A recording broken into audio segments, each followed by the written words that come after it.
Сәлем достар, Эрса компаниясының ауыз қуысына арналған спрейі прополиспен. Алдымен біліп алу керек, прополисқа аллергияңыз бар ма, жоқ па.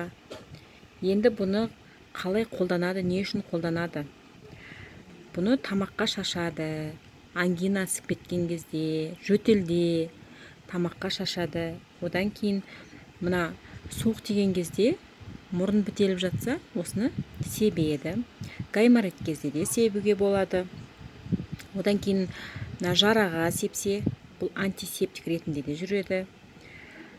Сырып алсаңыз да қолыңызды, ұсақ царапиналар дейді ғой, соған сепсеңіз, енді бұл кәдімгідей комплексный, многофункционалды спрей болып тұр ғой. Десналарыңыз іріңдеген кезде, жалпы ауыз қуысына және адамдар мұрнына да осылай сеуіп, өздерін емдеп алып жатқан Ерсақтың өнімдерін пайдаланып жүрген өзіміздің халық көп. Қолданыңыздар. Бір сепкен кезде бір рет, екі рет, күніне 3 реттен қолдануға болады. Ал сәттілік, ешкім ауырмасын, балаларға да, үлкендерге де қолдануға болады.